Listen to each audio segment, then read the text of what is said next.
Hello, everyone, and welcome to Twillow Talk. I'm Tanys Coughlan with the Twillow Lifestyle Community, Twillow Lifestyle Academy, and I am joined by my beautiful co-host, Jennifer Jurkofsky. Hi, Jen. Hello, hello. I'm a intuitive energy healer, channel, Galactic Ambassador, Celtic Shamanic High Priestess. You know, I do stuff. What kind of stuff do you do, Jen? I do stuff too. I'm a registered psychotherapist. I'm a certified Canadian counselor and intuitive life coach, and do energy stuff and all kinds of stuff. Yeah, and we do stuff together. And we also do stuff with this lovely lady. Hello, Hey, hello. We are gearing up for a retreat, which we are going to do with Jackie. With Jacqueline. Absolutely. So we're doing a one-day retreat on September 30th. It's going to be a full day, like 8:30 to 8:30, and packed full of stuff. Yes. The stuff that all three of us do. All kinds of stuff. What kind of stuff do we have? We have human design. We have oracle. mind glyphs. Yeah. We have some dream building. Yeah. We have some yoga. Yeah. We have yoga. Intuitive drawing and symbols and how that figures into our lives. Yeah. Mm-hmm. Yeah. So this is an in-person, and it is going to be in Bowman, Quebec. Awesome. Super exciting. So it should be good colors, I would think, by the end of the month. We'll start to have some beautiful colors and beautiful leaves changing and everything is looking. Yeah, yoga mantra coloring too. Good. Thank you. Thank you for that. So if you want more information about the retreat, you can catch that on the website. You'll see a little thing right at the top on the Twillow Lifestyle website, twillowlifestyle.ca. There'll be some stuff there with more information. The agenda is posted there and all that fun stuff. So, and Pogo is joining us and can't wait. So Yay. We're excited. This is like our first retreat. So we're really, we're excited to get going on that. So yeah, looking forward to it. So let's say hello to a few people. Mm-hmm. We have Bella. Hi, Bella. How are you? I got your message. Thank you. That was so sweet. Yeah, I'm excited for you. Really. That's amazing. And then we have Sharon. Hi, Sharon. Thanks for joining us. We have Pogo. Kaylee. Hi, Kaylee. Hello. And we have Lalima. Hello, Lalima. Thank you for joining us. And we have Kazumel Liz. Yay. Hello. Yeah, retreat. It's exciting. Thank you. And here is the link. So it is in the Facebook page for the retreat. And actually, I could put that in the bottom for all. So Jem, why don't you do the? We have Twisted Sushi. Hello, and we have Sonia. So thank you for joining us. This is awesome. Very cool. And would you like to share the transits? Because we have a fair bit going on in the energy in the last few days, going into this week. So this is going to be a heavy week. For a lot of reasons. So there's a lot going on. So September 15th to the 21st, we're in Gate 6. Gate of Friction. So it's in the emotional solar plexus center, connects to the sacral. So there's a lot of tension in this one, right? It's the channel of reproduction. So there's that kind of tension there as well. Just the thing, though, about this is, okay, so from a Gene Keys perspective, because that's what I like to do, the shadow of the gift, this key, we're looking at conflict, diplomacy, peace, right? So the idea here is evolving from this place of conflict to this place of peace through the gift of diplomacy, right? How do we navigate that? And because this is really about our emotions, when we talk about that shadow side, it's this engagement with our emotions, when we're totally just tossed around by them and they're dictating everything, right? There's one thing to allow our emotions to have that ride, right? Like we're going to ride the wave, we're going to come out. There's something else entirely to allow our emotions to dictate all of our actions, right? Those are two very different things. And so when we look at conflict and we look at, where that's coming from, I think we have to take a step back, right? So in therapy, we talk a lot about locus of control, right? Do you have an internal or an external locus of control, right? Do you allow everything outside of yourself to dictate how you feel, what you're doing, how you're acting, all of that kind of stuff? Or is it an internal locus of control, right? That eye of the storm, whatever's going on around, it's okay. I'm going to be, steering my own ship kind of idea. And so, when we have this external locus of control, we believe that things outside of ourselves they can hurt us, they can make us do things, they can make us act a certain way. I'm doing this because you did that, right? All of these conflicts can come into play because we're so enmeshed with our emotions that our emotions become the captain of our ship, right? And so the idea here is, taking the wheel back, right? Yes, we want to hear the emotions, we want to hear what they have to say, we want to get the message from them, but we still want to be able to make the decisions. We still want to be able to use the diplomacy. We want to be able to figure out, where do I want to go from here? We want to really maintain that inner state to be able to navigate it. And what's really hard in all of this, and this is stuff we talk about on Twillow all the time, is, how do we navigate our thoughts, our perceptions, our fears, our patterns, all of these things, how do we bring it back to us, right? And recognize that, in order to truly heal, we have to drop our defenses, right? As Brene Brown talks about this idea of being vulnerable, right? Jung talks about being willing to go into our darkness, right? There's all of these things that we talk about that we have to be willing to look at, that we're so afraid of, right? But in order to be able to heal, in order to be able to move into that place of peace, we have to be willing to go in and look at those things. And so when we talk about diplomacy, oftentimes we think, oh, diplomacy is, this with the other person. And there are parts of that are really important. But we also have to bring that inside as well, right? And we have to be willing to be vulnerable with ourselves. And we have to be able to be diplomatic with ourselves and recognize, wow, okay, yeah, there is fear here. And yeah, I am putting up these defenses.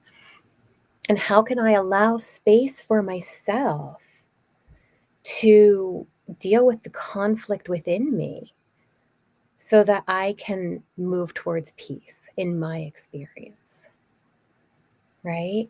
And when we work on that, then we can bring it outward, right? Yeah. So that's the energy that we're in right now. Okay. So it's a healing week, folks.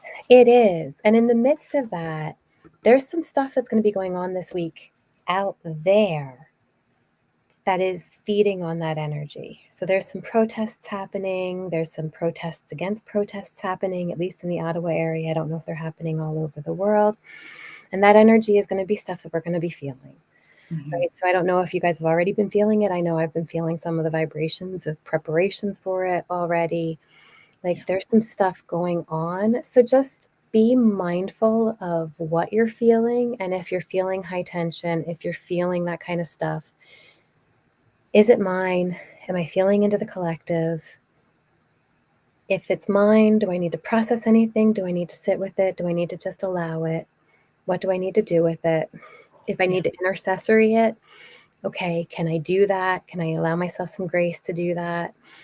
And what Right? do you mean by that? Sometimes we have to cry just because we have to cry, and it's not ours. We don't have to put a narrative to it. We don't have to put a story to it. We just have to let the tears flow because the universe, the collective, whatever, needs those tears to flow. And sometimes that's just the reality. Yeah. Right? And it's It's okay. We don't have to put our story to it. Yeah, that's the Right? thing, right? I know there's lots of times where I try to figure out why I'm crying. And Yeah. then like, does it really matter? It's No. good for me right now. Just allow, right? Yeah. But we do try to figure it out. We always try to figure it out because our human brain wants us to have this linear reason. Yeah. Yeah. And it's an important piece to know that, we, especially when we have like, this empathy and all, we'll feel into different things, and we don't want to get stuck in the suffering part. We don't want to get stuck in where, the pain is. We want to be able to move through that.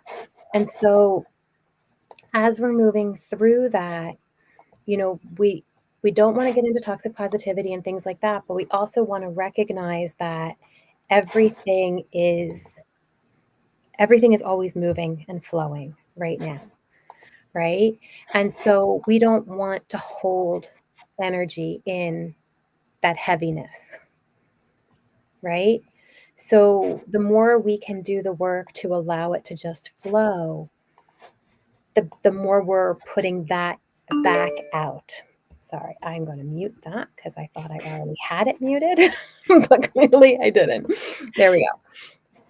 So, if, something comes in and we are intercessory for it and we're feeling it and we feel, okay, yeah, there's the suffering that's happening in the world, and we allow space for it and we allow, ourselves to cry, to release it, right? And then we walk around with it.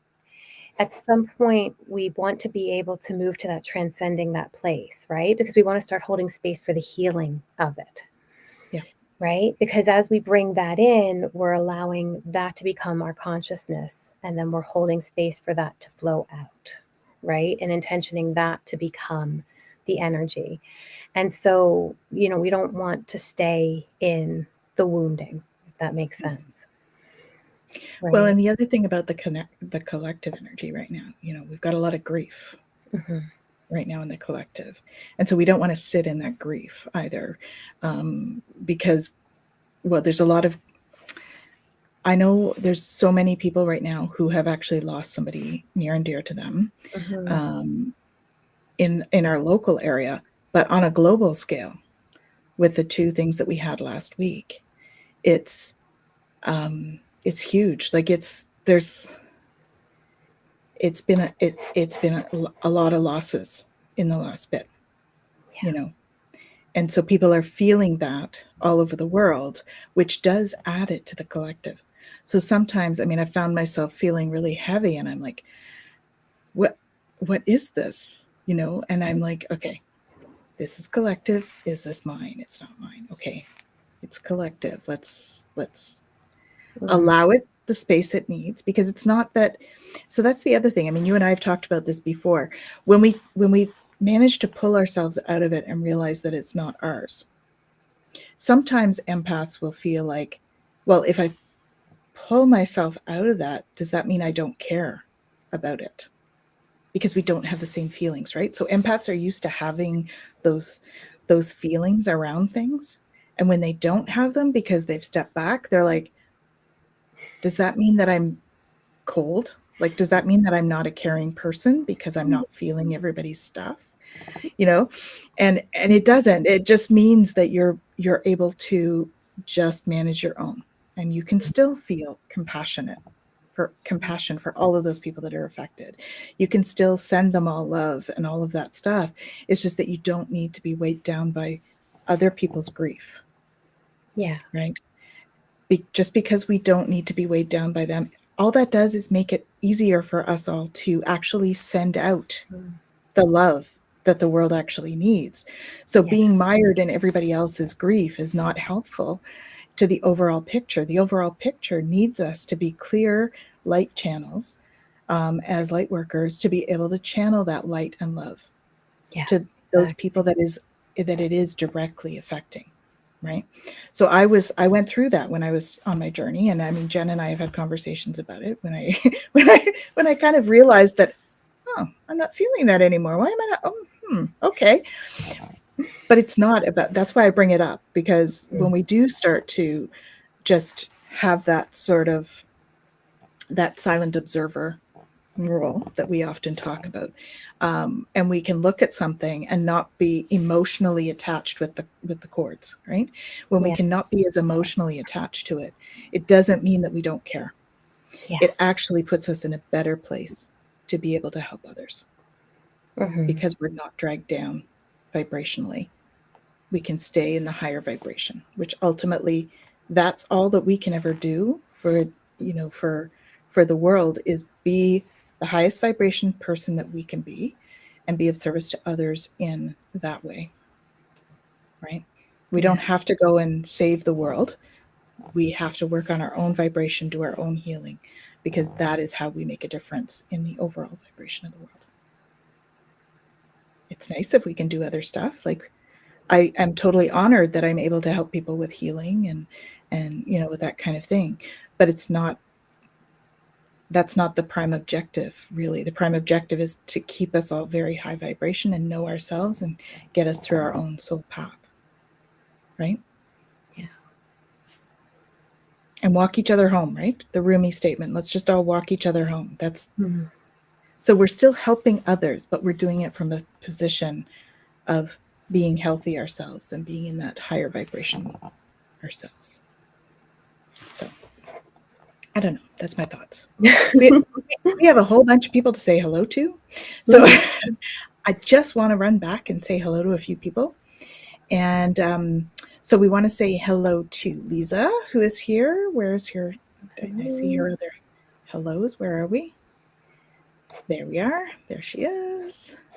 Thank you for joining us. It's always nice having you with us. And we have Heather from Indigo Jaguar. Oops, that's not hers. Where is it?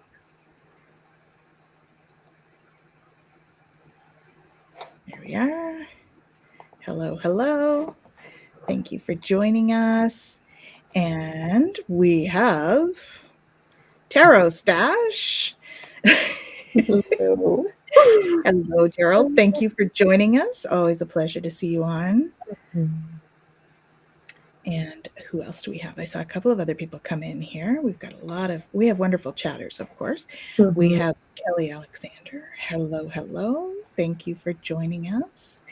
And so we've had, so much grief around the world, so that we've got some people commenting about this stuff, right? And staying in the wound, that's a tricky one, right? Because we do need to allow ourselves to feel the emotion, but not live there.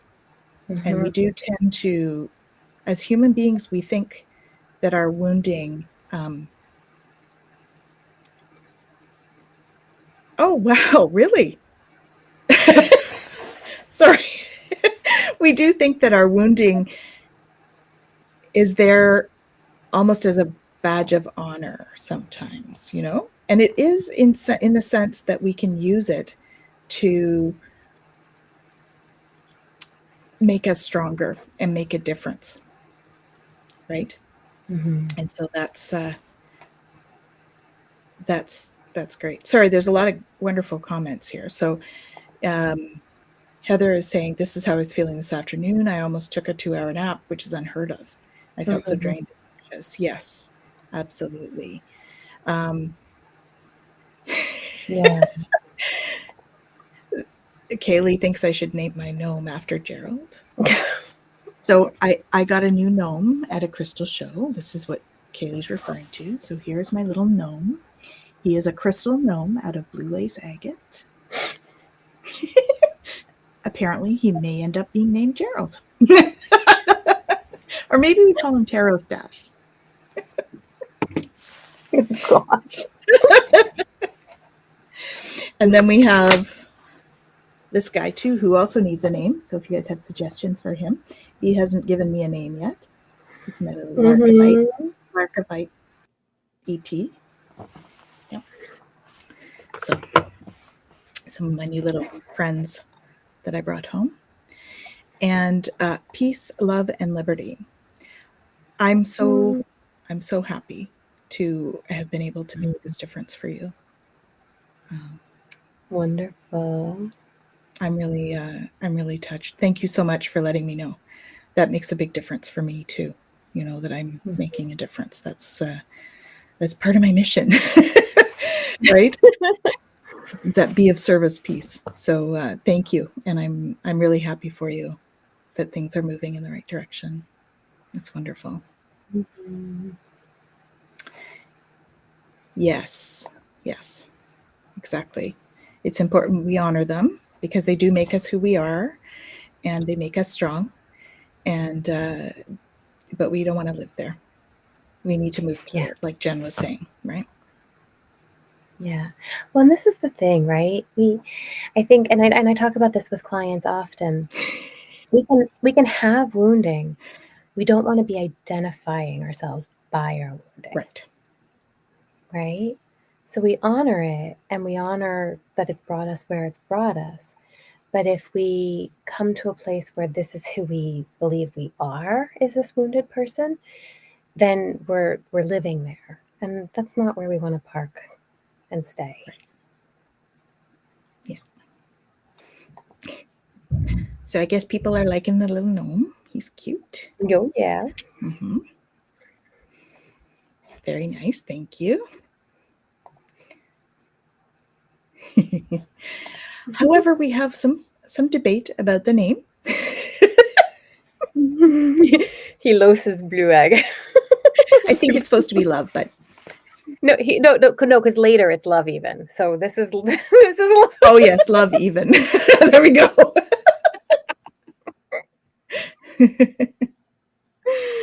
Oh my goodness. What's this one here? What have we got? We need to give ourselves the rest we need. Yes, absolutely. Mm-hmm. And I received feathers from a person who was unkind to me as a form of apology. Oh, that's beautiful. That was the other thing I got. The Pidgeolite feather. Ooh. Mm-hmm. Yes, that's right. Our wounds are part of a beautiful painting. Mm-hmm.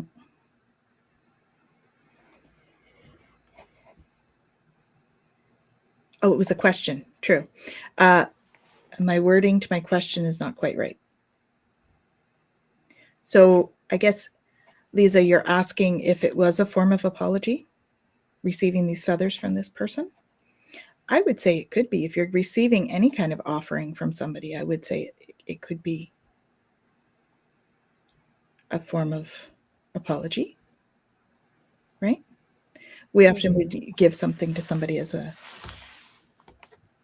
gift for that, as an offering, right? Peace offering, that kind of thing. So I would say, yeah, probably. What are your thoughts? You could ask them. You could ask them. These are very lovely feathers. Why are you giving them to me? Because maybe they aren't aware that you need a peace offering too. That's the other thing. Yeah, it's so funny because we talk about, again, conflict, right? And vulnerability. And we get so caught up in our narratives, and we wonder and we wonder, and we don't allow ourselves to be vulnerable and ask. We don't put ourselves out there to have those communications, the tough stuff, right? And say, hey, is there something going on? Are we okay? Is there something What's happening here? There's something that hasn't, There's like a shift. Right? What's the shift for? Yeah. Are you going through something? Can I support you? Yeah. And so it's, I think it's an important piece that if we're feeling something, we can even just say that, hey, I'm feeling something. Is it me? Is there something there? Is there something going on? Right? And maybe it is me. Maybe I'm carrying something. Maybe it's not me and I am feeling into something. Yeah.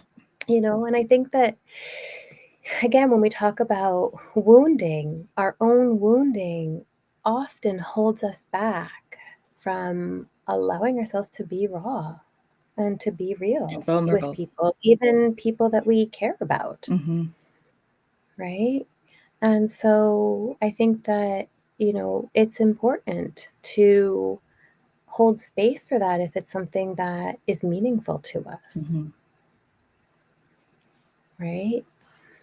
And so we might not even, know what the outcome is or what it's going to be, because, Yeah.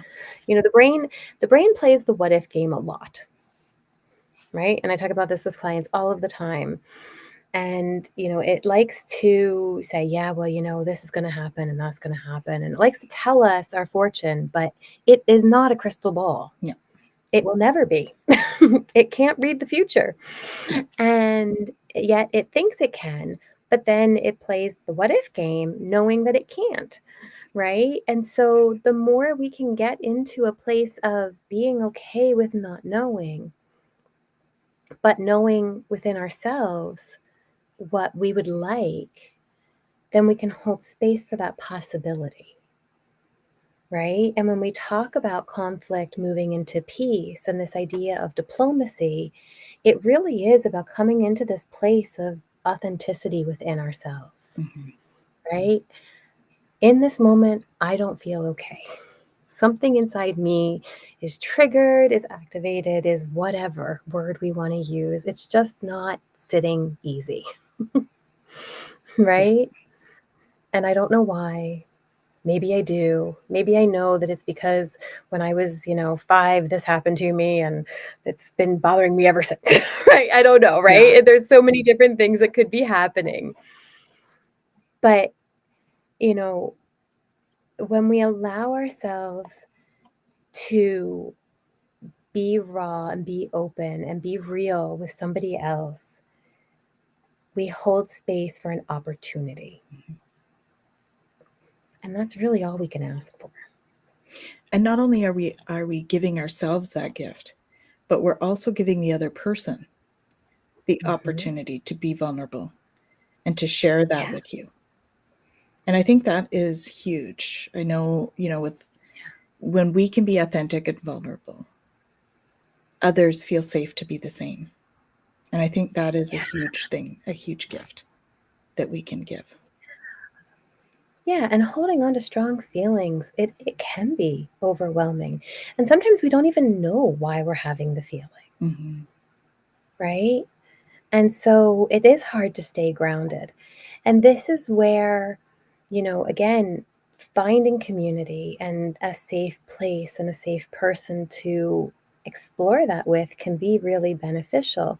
Or allowing yourself, again, that inner diplomacy, right? Allowing yourself the ability to work through it, right? To say, okay, I'm really upset right now.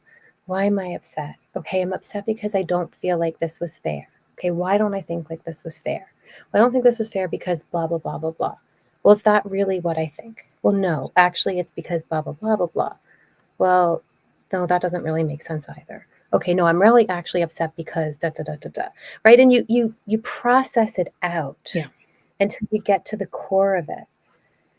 Right? But it's, and most of the time, even if it is about what somebody else did, ultimately it comes back to, I'm upset because of how I did something. Yeah. Because of something I thought or felt about a situation and the way I allowed something to happen in my reality. Yeah. Right? So Lisa says that, I guess this is the feather person, right? Mm-hmm. And what you were saying there, brings, that's often what I do is I ask people 5 whys, which is a business technique. Actually, it's root cause analysis. And so you start working through, okay, this really triggered me. So why did this trigger me? right? Because of X, Y, and Z. Okay, well, why does X, Y, and Z matter? Why does it matter?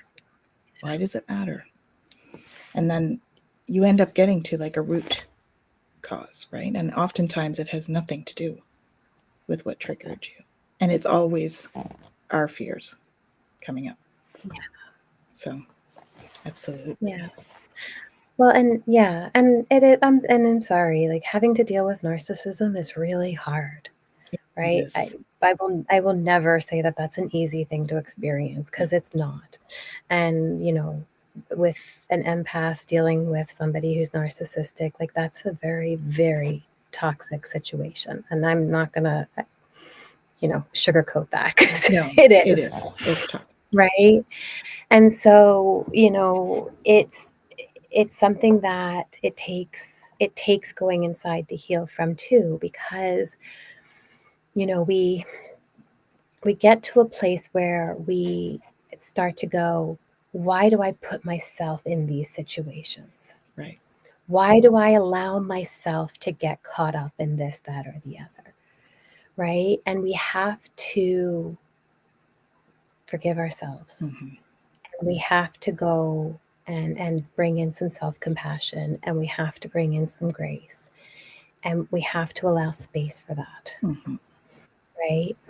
And so, you know, having, you know, a gift that allowed you to go in and do some reflection and some growth, whatever this other person's reason was, is still a beautiful thing. Mm-hmm. Yeah. Yeah. Just a quick hello to Betsy Palmer. Hello, hello. Hello. She's work lurking. That's awesome. Thank you. And Kaylee says she actually finds herself doing the 5 whys when you're feeling confused. Yeah. It can really help to simplify it, because, yeah, it does. It is the fears, right, that come up. It's our fear. And we all have them. You know, we're all in that situation. So,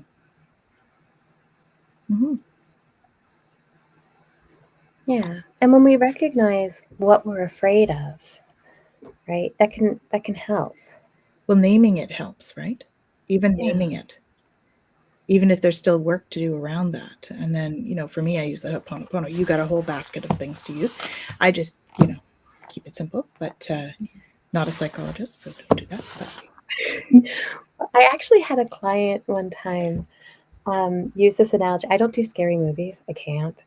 But it was a really neat analogy of, you know, in a scary or suspenseful movie, when before you've seen like the bad guy or the monster in the movie, it's like, oh, but the moment you see it, you're like, even if it is scary looking, you're like, oh, okay. And if you can look at it from like a cinematography kind of thing, you're like, oh, that's really cool. And look at the graphic and like, look what they're doing with it. And like when you can kind of break it down and understand like the nuance of it and everything, it's not scary anymore. Yeah.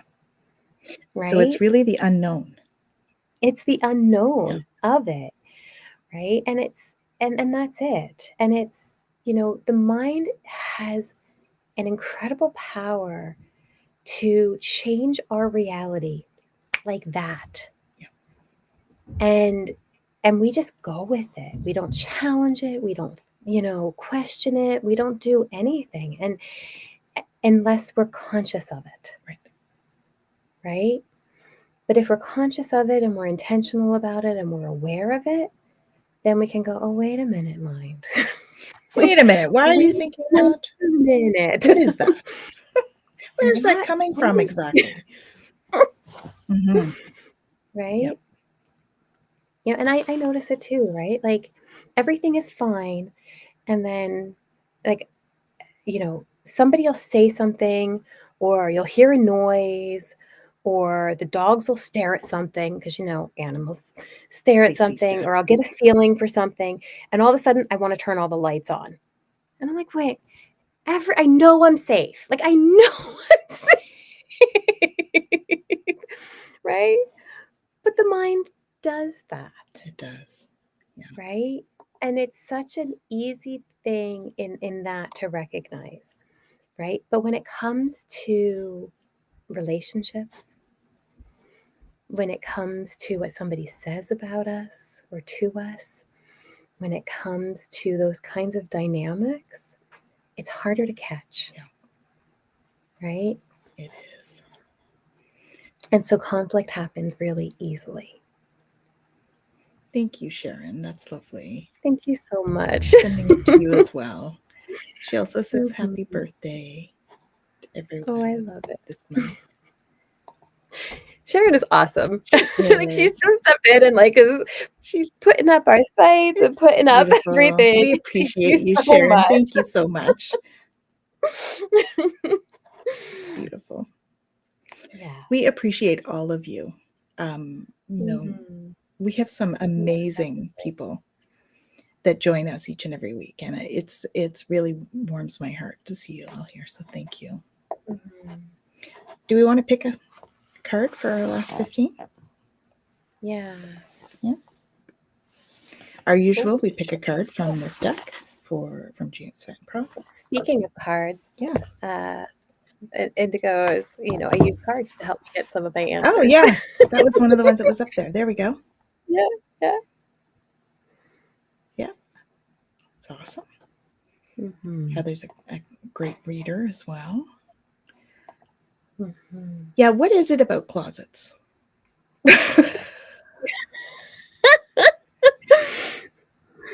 That's so funny. I don't close my closet. Yeah, it really depends on the person, right? My closet actually isn't in my room. I know it sounds weird, but it's just the way our house is built. Yeah, it's interesting. I think it definitely depends on the person and on the closet. It does. It does. All right, let's see what Spirit wants us to talk about today. What is going to fall out today? We're getting a little low on the cards, so our options are limited. However, no idea what they are, so we'll just see what they say. Oh, maybe this one. Oh, that's a nice one. Success. I know there is no greater goal than love. Aww. So that kind of ties in with our theme, right? The one we've been talking about. So that emotional relationship form of success, right? So what do you, and success is different for everybody. Well, I love that it's, love is, exactly. Relationship with love. Yeah. Well, and the city for this one is peace, right? For the transit that we're in right now. And, this idea that, really to be able to be in this place where we're able to be with our emotions, where we're able to resolve conflict, right? I mean, ultimately, to be able to have that internal locus of control, to know that we are going to be safe because we are the ones that determine our safety. Right. Right. Yeah. We also determine our own success. That is, yeah. Right? That is, success, because that love, right? That ability to love ourselves and to love those around us and to love our experience. I mean, yeah. This mandala does look like that. I just put it away, but I'll pull it out again. Just on top.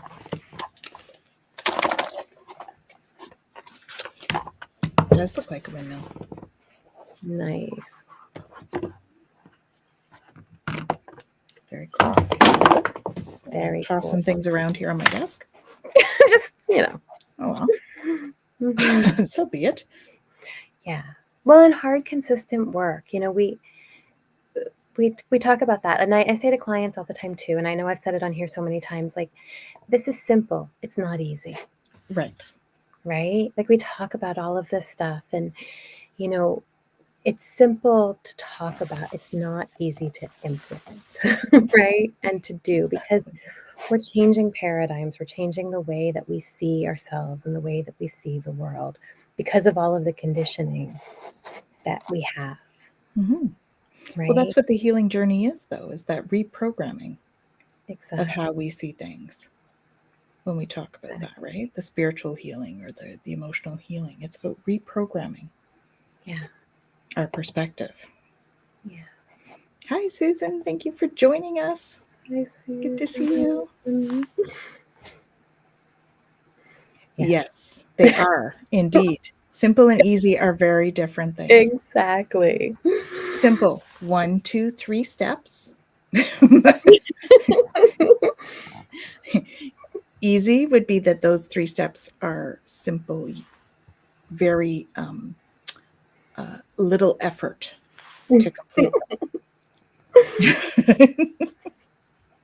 So you could have 3 steps that are a lot of effort, and that's not easy. Yeah. Yeah. And the work really is the intentionality, right? Can we truly be on and intentional, right? And that's hard.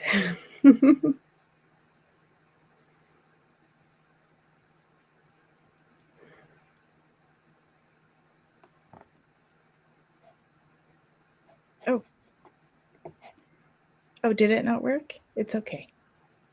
Thank you, Sharon, for whatever you're doing to help. We appreciate whatever help you can give us. Big hugs for you too. Yeah. Big hugs. Don't know what's not working, but the links, I thanks think for she put a trying. link in. Yeah, no, that's awesome. Thank you. So, I'm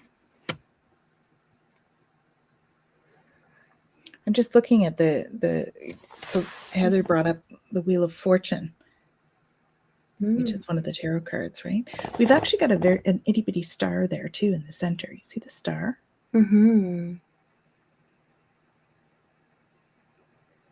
Very cool.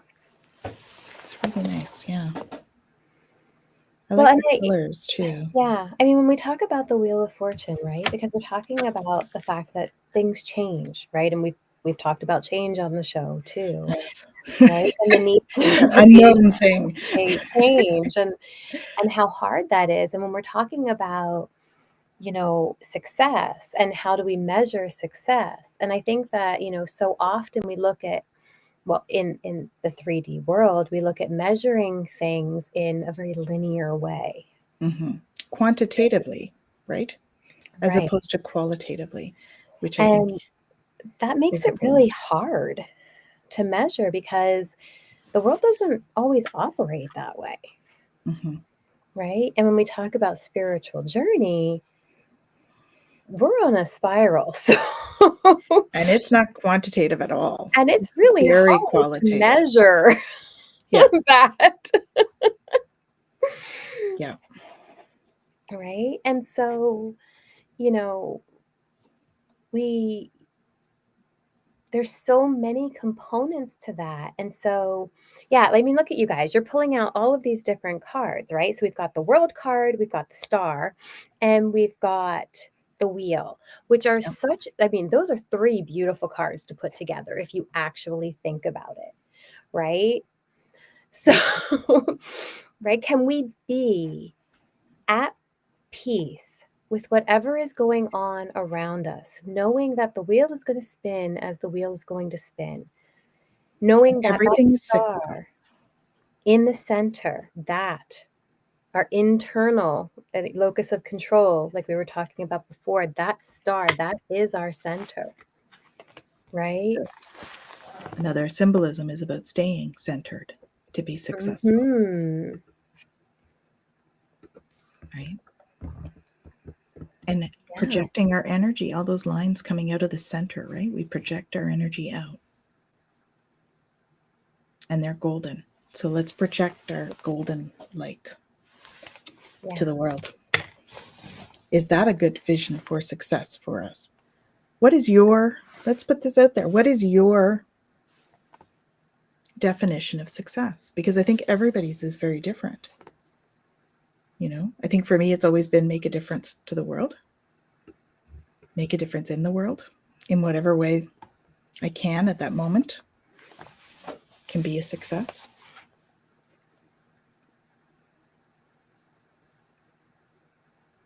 Yeah. Be compassionate, be loving. Those are things that I would see myself as being successful when I do that.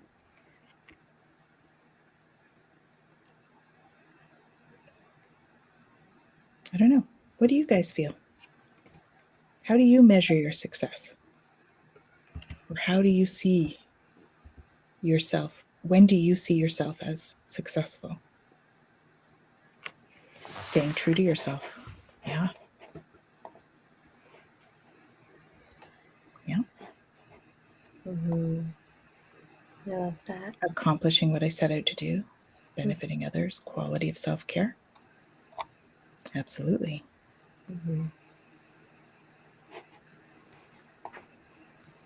Yeah.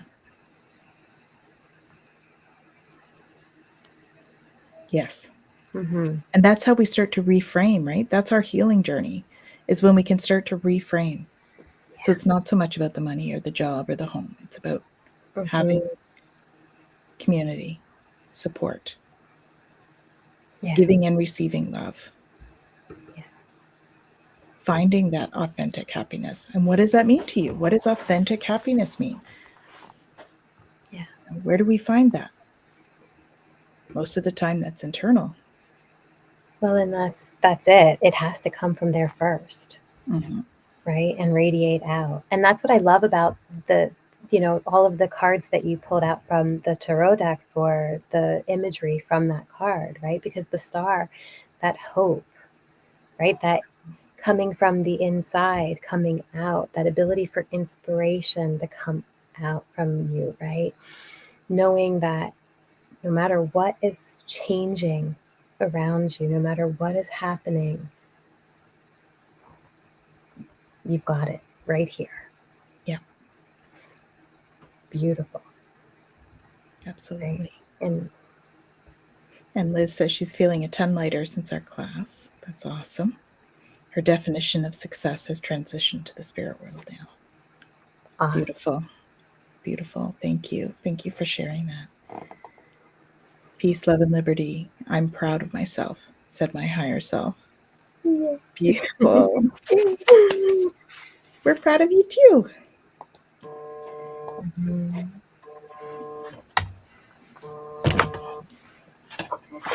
And listen to messages. Yep. Yeah. Absolutely. Listen to those messages. Most definitely. Yeah. Beautiful.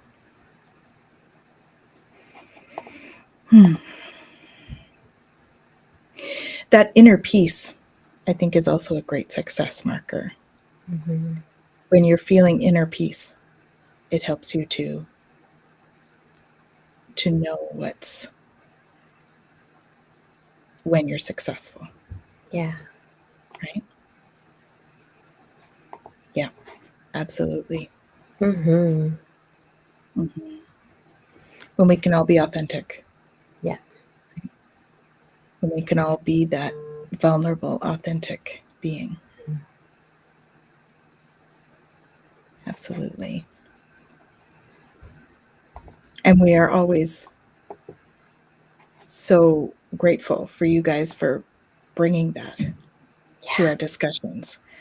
When you bring your vulnerable side and share your inner stuff with all of us in the community, it's beautiful. So, well, that's it. If I had to say, is this a success?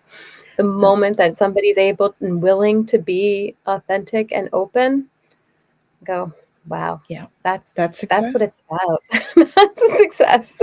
For us creating this, holding space for others to do that. All it was success. That was the hope. That was what it was for. And so you guys have made that a reality. Yeah. For us and for each other. because I love the way you support each other in the chat. I just think that's amazing as well. Mm-hmm. So beautiful. And yes, I looked at the clock at this time as well. Yeah. I paused. I know. Did you hear me? You saw the pause? That was at 5:55 Eastern Standard, guys. Yeah. Awesome. It does, however, bring us pretty much to the end of the show. Is there anything that anybody wants to add at the end of the show? What would you like to add, Jen? How do you want to sum up the energy or the topic of success? If we can take the energy from right now, right? The energy that we have together, supporting one another, holding space for vulnerability, holding space to be authentic, to share our truth and carry that forward. That's what we need for this week. That is what we need for this week. Yeah. Yes. Mm-hmm. There are a few other opportunities to join us, or to join me anyways, and the Twillow Lifestyle team. So Wednesday, there's readings with Michelle at 7 Eastern. Mm-hmm. And then Friday, Ramsey and I are doing open mic at 7 Eastern. So feel free to join us there. We have Aqua Lead coming up this weekend. So if you guys are interested in that, please take a look.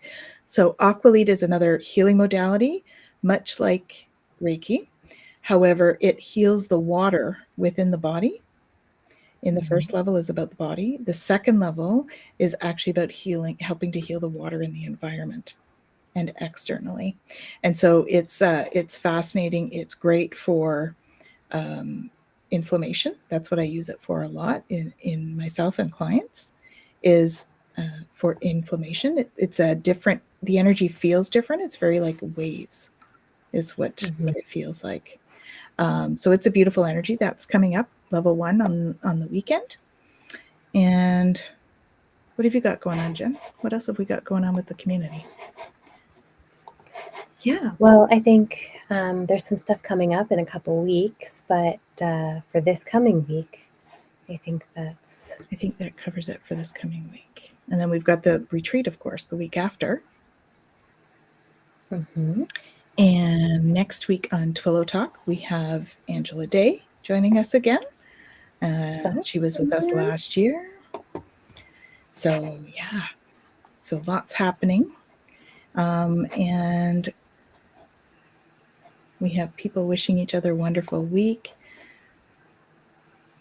We have Gerald. We have some stuff coming up with Gerald. I have some beautiful meetings coming up with a couple of you about different things. And we appreciate you, Facebook user. Thank you. Mm-hmm. Lots of hearts. Yeah. Inflammation. Mm-hmm. Yes, things are busy, but it's beautiful. When you're doing things that you love, it doesn't feel like that. Oh, Susan, okay. Awesome. Well, we appreciate you as well, Susan. Thank you. Mm-hmm. So, on that note, check in. I'll be posting. I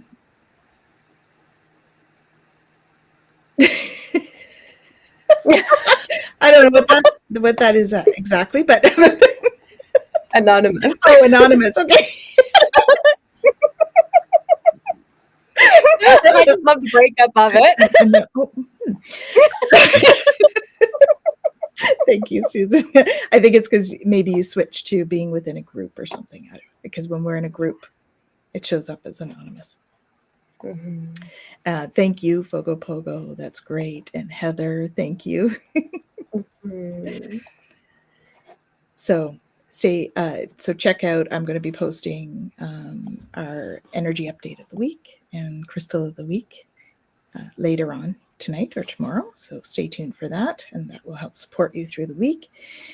And we are just sending you guys tons of love and tons of light for this interesting transit this week.